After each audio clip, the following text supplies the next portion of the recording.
waaw mais après dinaa la expliquer ñoom ñaar daal fi ñëw ñoom ñaar dégg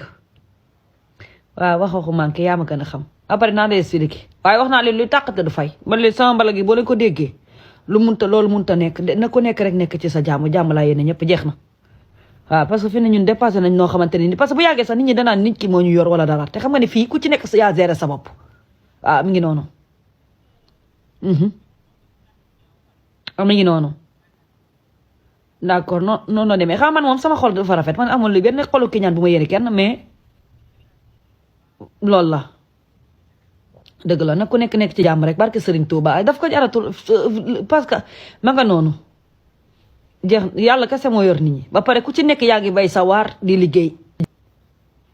nan yéenante jàmm rek jeex na ku ci nekk toog sa coin yëpp jeex ku nekk ci sa coin waaw d'accord ba pare metti woon na nag xam nga dama laay moom laa wax ku fàttali ko da ngay soxor mooy loolu nag ñëpp nekk ci jàmm après naa la wax après na voilà